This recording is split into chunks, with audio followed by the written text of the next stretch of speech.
नमस्कार दोस्तों, परमा एजुकेशन की यूट्यूब चैनल पे आप सभी दोस्तों का स्वागत करते हैं। आज की जो क्लास हमारी यहाँ पे चलेगी, बाल विकास और शिक्षा शास्त्र पे सबसे महत्वपूर्ण अधिगम के प्रश्न चलेंगे, जो कि टेट और सी टेट की दृष्टि से तो बहुत ही महत्वपूर्ण होने वाले हैं, क्योंकि टेट और सी टेट सुपर टेट में भी यहाँ से प्रश्न बनते हैं। तो आज जो हमारा यहाँ पे टॉपिक है अधिगम के सिद्धांत, तो सभी लोग क्या करिए, जो लोग नए अभी तक हमारे चैनल को सब्सक्राइब नहीं किया है तो जल्दी से क्या करिए, परमा एजुकेशन चैनल को क्या करिए, सब्सक्राइब करिए। सब्सक्राइब करने के साथ साथ बेल आइकन का बटन दबा लें, ताकि लाइव आने पर आप लोगों के पास एक नोटिफिकेशन पहुंच जाए। तो जल्दी से क्या करिए, सभी लोग सब्सक्राइब करिए और शेयर कर दीजिए अपने अपने ग्रुपों में। एक बार जल्दी से शेयर कर दीजिए, जल्दी से सभी लोग, और लाइक कर दीजिए, क्योंकि आज के प्रश्न जो होने वाले हैं यहाँ पे सबसे महत्वपूर्ण होने वाले हैं। तो चलिए शुरू करते हैं आज के पहले टॉपिक से, जो कि हमारा प्रश्न बनता है यहाँ पे स्किनर से। और स्किनर से किस प्रकार से प्रश्न आते हैं, हर बार आते हैं, उन सभी प्रश्नों को एकदम बारीकी से हम लोग समझेंगे। तो एक बार शेयर कर दीजिए सभी लोग अपने अपने ग्रुपों में। और जो लोग नए हैं अभी तक नहीं जुड़े, एक बार फिर कह रहे हैं कि जल्दी से क्या करिए, परमा एजुकेशन चैनल को सब्सक्राइब कर लीजिए भाई। सब्सक्राइब करने के साथ साथ बेल आइकन का बटन भी दबा लीजिए, ताकि लाइव और जैसे ही वीडियो अपलोड किया जाए आप लोगों के पास एक नोटिफिकेशन पहुंच जाए। तो लाइक करना ना भूलें, ठीक है, लाइक करना ना भूलें, जल्दी से लाइक कर दीजिए सभी लोग। चलिए शुरू करते हैं आज के पहले टॉपिक से।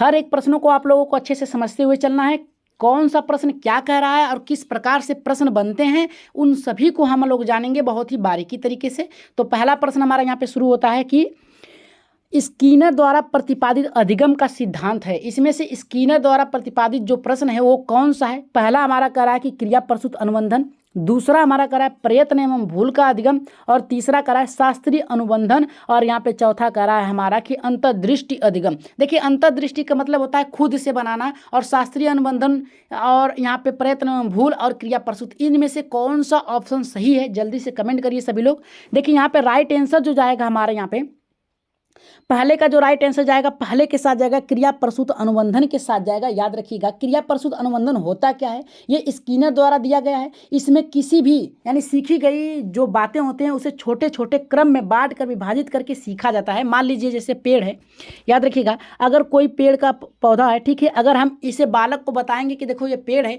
इसके हम सभी पार्टों को क्या करेंगे, अलग करेंगे, यानी छोटी छोटी भागों में बांट देंगे। इसे ही क्रिया प्रसूत यानी क्रिया करके क्या करते हैं, सिखाते हैं। जैसे इसमें अगर पेड़ है तो इसकी जड़ों को हम बताएंगे बालकों को, फिर इसकी टहनियों को बताएंगे, फिर इनके पत्तों को बताएंगे, फिर इसके बाद फलों को बताएंगे। यानी हर एक पार्ट को क्या है, विभाजित करके बच्चों को बताएंगे, ठीक है। तो इसे किसने बताया क्रिया प्रसूत अनुबंधन? स्किनर द्वारा बताया गया। अगर प्रयत्न एवं भूल की बात करें तो थॉर्नडाइक ने बताया। किसने बताया? थॉर्नडाइक ने बताया, ठीक है। थॉर्नडाइक ने बताया है किस प्रकार से बालक करके सीखता है, प्रयत्न करता है बार बार और उसे भूल जाता है, लेकिन फिर प्रयास करने के बाद क्या करता है, उसे सीख लेता है। शास्त्रीय अनुबंधन की बात किया जाए तो आईवी पावलोव ने दिया है। किसने दिया है? शास्त्रीय अनुबंधन का जो यहाँ पे जो अधिगम है, इसे किसने दिया है? तो याद रखिएगा, किसने दिया है? पावलोव ने दिया है। याद रखिएगा, पावलोव ने दिया है। किसने? पावलोव ने दिया है, ठीक है। इन्होंने क्या कहा है, ठीक है, आईवी पावलोव ने इसे कब दिया था? याद रखिएगा 1900, कब दिया था? 1904 में इसे बताया था, शास्त्रीय अनुबंधन के नियम को, ठीक है। इसमें अस्वाभाविक उद्दीपन और प्रति स्वाभाविक, ठीक है, अस्वाभाविक उद्दीपन के प्रति स्वाभाविक उद्दीपन जो होता है, समान होने वाली अनुक्रिया शास्त्रीय अनुबंधन कहलाती है। मतलब क्या आती है, जो मन में है और जो बाहर है, उन दोनों को मिला के एक साथ चलना ही क्या कहलाता है? शास्त्रीय अनुबंधन कहलाता है, ठीक है। तो यहाँ पे राइट आंसर जो जाएगा हमारा यहाँ पे पहले के साथ जाएगा क्रिया प्रसूत अनुबंधन। जितने लोगों का आया है एकदम राइट आंसर है। चलिए बात करते हैं यहाँ पे दूसरे की, ठीक है। दूसरे प्रश्न की ओर चलते हैं आगे। अल्बर्ट बंडूरा द्वारा दिए गए अधिगम सिद्धांत को डैश से भी जाना जाता है। यानी अल्बर्ट बंडूरा जो हैं, इनके द्वारा अधिगम का सिद्धांत जो दिया गया है उसे किस नाम से और जाना जाता है? याद रखिएगा, किस नाम से और जाना जाता है। तो यहाँ पे पहला हमारा देखिए क्या कह रहा है, पहला हमारा बता रहा है यहाँ पे कि मौखिक अधिगम। मौखिक अधिगम मतलब क्या है? बोलकर, ठीक है। यहाँ पे चिन्ह, यहाँ पे सॉरी एक मिनट, यहाँ पे कहा है कि चिन्हों द्वारा, ठीक है, चिन्हों द्वारा अधिगम। फिर इसके बाद का अवलोकनात्मक अधिगम का सिद्धांत, ठीक है। चौथा करा है हमारा कि अंतर्दृष्टि का सिद्धांत, ठीक है। तो यहाँ पे हम इन लोग ये जानेंगे कि इन चारों का मतलब होता क्या है। मौखिक मतलब क्या होता है, ठीक है, खुद से पढ़ना। चिन्हात्मक मतलब चिन्हों, जैसे क्या है कि यहाँ पे मान लीजिए अगर कोई एक चिन्ह है, ठीक है, अगर इस सर्कल को ही बताना है तो हम क्या करेंगे, इसके पार्ट को बताना कि 1/4 भाग है, ठीक है। यानी कोई भाग है, ठीक है, कोई भाग है, कोई एक भाग है, उसका कितने लोगों में बांटना है? 4 भागों में बांटना है। तो 1/4 यानी चिन्हों के द्वारा हम बता देंगे कि किसी एक रोटी के टुकड़े को हम 4 लोगों में कैसे बांटेंगे, यानी चिन्ह के प्रदर्शन में बताएंगे। अवलोकनात्मक, अवलोकन मतलब होता है देख कर, ठीक है, देख कर अधिगम के सिद्धांत को जाना, यानी देख कर अंतर्दृष्टि यानी खुद से सीखना, ठीक है। तो यहाँ पे राइट आंसर जो जाएगा हमारा दूसरे का, दूसरे का राइट आंसर किसके साथ जाएगा हमारा, यहाँ पे याद रखिएगा तीसरे के साथ जाएगा अवलोकनात्मक अधिगम, यानी बालक को जितना हो सके आप दिखा कर बताइए, ठीक है, दिखा कर बताइए। बालक क्या करेगा, देख कर अवलोकन करके सीखेगा बहुत ही जल्दी। तो राइट आंसर किसके साथ जाएगा हमारा यहाँ पे, तीसरे के साथ जाएगा। जितने लोगों का तीसरा है एकदम राइट आंसर है। आगे बढ़ते हैं, यहाँ पे तीसरे प्रश्न पे आगे बढ़ते हैं। तीसरा प्रश्न हमारा यहाँ पे देखिए क्या कर रहा है कि निम्नलिखित में से यस आर अधिगम सिद्धांत से संबंधित नहीं है। यहाँ पे नहीं की बात किया है ब्रूनर, पावलाव, स्किनर, थॉर्नडाइक, ठीक है। याद रखिएगा यहाँ पे नहीं, जब भी आप प्रश्न देखिएगा तो उसमें क्या देखिएगा, नहीं का प्रयोग देखिए दिया है कि नहीं दिया है, ठीक है। नहीं का उपयोग हमेशा करते हुए चलिएगा, ठीक है। नहीं का जहाँ पर भी रहे याद रखिएगा, वहाँ से आप लोग प्रश्न फंस सकता है। तो नहीं का और हाँ का देख लीजिए कि यस आर अधिगम, यस आर अधिगम होता क्या है और इसे किसने बनाया है। तो यस आर अधिगम जो होता है ये थॉर्नडाइक ने बताया। किसने बताया कि थॉर्नडाइक ने, थॉर्नडाइक ने इसे बताया, ठीक है, डाइक ने बताया है। और याद रखिएगा इन्होंने बताया कि सीखने के लिए 3 अवस्थाएं होती हैं, 3 आवश्यकताएं होती हैं। पहली आवश्यकता उद्दीपन होती है, यानी किसी के द्वारा, जैसे बालक किसी लौ को देखता है, उसे छूने का प्रयास करता है तो जल जाता है, तो वहाँ से सीख लेता है। दूसरा अनुक्रिया करके, अनुक्रिया मतलब खुद से करके सीखता है, अनुक्रिया, ठीक है। यहाँ पे देखिए पहला उद्दीपन हो गया, उद्दीपन हो गया, दूसरा अनुक्रिया, अनुक्रिया के द्वारा हो गया, या और तीसरा जो होता है अनुक्रिया उद्दीपन के द्वारा होता है, यानी दोनों के संबंध के द्वारा होता है, गहन संबंध से होता है। जैसे बालक कुछ करके भी सीख लेता है, कुछ जानकर अनुभव के द्वारा सीख लेता है। तो इसका राइट आंसर किसके साथ जाएगा, थॉर्नडाइक के साथ जाएगा। किसके साथ जाएगा, थॉर्नडाइक के साथ जाएगा। हमारा राइट आंसर किसके साथ जाएगा, थॉर्नडाइक के। तीसरा राइट आंसर होगा, तीसरा, चौथा होगा। आगे बढ़ते हैं यहाँ पे चौथे प्रश्न पे। चौथा हम लोग देख लेते हैं कौन सा हमारा सही। 15 प्रश्न है, याद रखिएगा कितने प्रश्न हैं, 15 प्रश्न है। और आप लोगों को कम से कम यहाँ पे 11 से 12 नंबर तक सही करना है। 12 प्रश्न सही कर लेंगे तो समझ लीजिए कि आप लोगों की तैयारी बहुत ही उचित है और अच्छे से कर रहे हैं तैयारी। तो यहाँ पे हम बात करेंगे निम्नलिखित में से कौन सा अधिगम का एक मुख्य थॉर्नडाइक नियम है, यानी थॉर्नडाइक के द्वारा कौन सा मुख्य नियम, गौड़ नियम नहीं, मुख्य नियम की बात किया है। तो मुख्य नियम कौन सा है, तो पहला यहाँ पे देखिए हमारा कह रहा है उपयोग का नियम, अभ्यास का नियम, आत्मसातीकरण का नियम, और यहाँ पे मनोवृत्ति का नियम। यानी आत्मीकरण का नियम बता रहा है, मनोवृत्ति का नियम बता रहा है, अभ्यास का नियम बता रहा है, उपयोग का। तो इसमें से हमें बताना है कि मुख्य नियम के अंतर्गत कौन कौन आता है, ठीक है। तो चौथा का राइट आंसर किसके साथ जाएगा हमारा यहाँ पे, चौथा का जो जाएगा हमारा यहाँ पे राइट आंसर दूसरे के साथ जाएगा। कितने लोगों का सही हुआ है कमेंट बॉक्स में जरूर करिएगा। यहाँ पे लाइक शेयर और सब्सक्राइब करते चलिएगा सभी लोग। जो लोग नए हैं अभी तक सब्सक्राइब नहीं किया है चैनल को तो सब्सक्राइब जल्दी कर लीजिएगा, क्योंकि अब आप लोगों के लिए एग्जाम बहुत ही नज़दीक है और आप लोगों के लिए तैयारी एकदम बहुत ही महत्वपूर्ण कराई जाएगी। तो राइट आंसर यहाँ पे दूसरा जाएगा, प्रभाव का नियम, अभ्यास का नियम और यहाँ पे तत्परता का नियम। ये मुख्य नियम है, याद रखिएगा, ठीक है, थॉर्नडाइक के। आगे बढ़ते हैं 5वें प्रश्न पे। 5वां प्रश्न देखिए हमारा क्या कह रहा है कि अंतर्दृष्टि अधिगम परिणाम है, यानी अंतर्दृष्टि अधिगम का जो परिणाम है वो क्या है, पुनर्बलन है, उद्दीपन, अनुक्रिया है, सम, यहाँ पे सम आकृति अनुभव, मतलब देखिए सम आकृति, प्रत्यक्ष मतलब क्या आता है, सभी समान, ठीक है, समग्र रूप से, ठीक है, समग्र रूप से। तो यहाँ पे राइट आंसर भी जो हमारा यहाँ पे 5वें का जाएगा, यहाँ पे किसके साथ जाएगा, चौथे के साथ, तीसरे के साथ जाएगा, सॉरी तीसरे के समाकृति, प्रत्यक्ष मतलब क्या होता है, समग्र, यानी सबको एक साथ लेके। अंतर्दृष्टि का मतलब होता है सबको साथ लेके चलना। पूर्णवलन का नहीं होगा, उद्दीपन का नहीं होगा, उद्दीपन सामान्यीकरण का नहीं होगा। यहाँ पे अगर बात किया जाए कि सम आकृति होता क्या, ये किसने दिया, इसने गेस्टाल ने दिया। किसने दिया इसे, इसका उपयोग किसने बताया है कि गेस्टालवादी ने, ठीक है, गेस्टाल ने बताया है, गेस्टाल ने इसे बताया है। और इसमें समग्र रूप से शिक्षा देने की बात कहा है यहाँ पे अंतर्दृष्टि के अंतर, यानी बालकों को दिखाकर उसके बारे में बताना। गेस्टाल ने बताया कि समग्र रूप से शिक्षा बालक को देना चाहिए, उसके पर्यावरणिक रूप से देना, परिवेश में क्या घटित है उसके द्वारा देना चाहिए। तो राइट आंसर यहाँ पे 5वें का जो जाएगा हमारा यहाँ पे तीसरे के साथ जाएगा। एक बार आगे बढ़ेंगे और सभी लोगों से कहेंगे एक बार कमेंट जरूर करिए सभी लोग और लाइक शेयर जरूर करिए, ठीक है। एक बार आगे बढ़ते हैं 6वें प्रश्न पे। देखिए छठा प्रश्न हमारा कह रहा है कि निम्नलिखित में से कौन सा अधिगम का मुख्य नियम नहीं है। अधिगम का मुख्य नियम नहीं बात किया है, जैसे कि यहाँ पे थॉर्नडाइक होगा, चार्नडाइक नहीं होगा। थॉर्नडाइक ने अपनी पुस्तक एजुकेशनल साइकोलॉजी में दिया है। यहाँ से एक प्रश्न बन सकता है, आप लोगों का ध्यान दीजिएगा, यहाँ पे एक प्रश्न बन सकता है, एजुकेशन साइकोलॉजी किसके द्वारा लिखी गई पुस्तक है, तो याद रखिएगा किसके द्वारा, थॉर्नडाइक के द्वारा। किसके द्वारा, थॉर्नडाइक के द्वारा एजुकेशन साइकोलॉजी जो पुस्तक है लिखी गई है। और इसमें कहा गया है मुख्य नियम नहीं है, नहीं की बात किया है, तो हम लोग जानेंगे कौन सा नहीं है। पहला हमारा कह रहा है कि तैयारी का नियम, बहुप्रतिक्रिया का नियम, अभ्यास का नियम, और यहाँ पे एक दिया है हमारे यहाँ पे प्रभाव का नियम। तो चलिए देखते हैं यहाँ पे राइट आंसर कौन सा होगा। देखिए यहाँ पे छठे का जो राइट आंसर जाएगा बहुप्रतिक्रिया का नियम, ठीक है, याद रखिएगा किसके साथ जाएगा, बहुप्रतिक्रिया का नियम जो है ये थॉर्नडाइक के मुख्य नियम में नहीं है। राइट आंसर हमारा किसके साथ जाएगा, दूसरे के साथ जाएगा। तैयारी का नियम, बालक क्या करता है, जैसे एग्जाम आ जाता है, एग्जाम में बैठने से पहले बालक हर तरह की तैयारी कर लेता है कि मुझे किस तरीके से, बहुप्रतिक्रिया यानी अलग अलग तरीके से क्या है हमें देखना है। अभ्यास का नियम, हम एग्जाम में बैठने से पहले बार बार अभ्यास करते हैं, रिपीट करते हैं। प्रभाव का नियम मतलब एक बार अगर आप कोई कार्य कर लेते हैं फिर दूसरा वही करते हैं कार्य, तो आपका उस पर प्रभाव पड़ेगा, ठीक है। यानी एग्जाम है, एग्जाम में आपको कम नंबर लाना है, इसका भी प्रभाव पड़ेगा। तो राइट आंसर किसके साथ जाएगा, दूसरे के साथ जाएगा। आगे बढ़ते हैं यहाँ पे सातवें प्रश्न पे।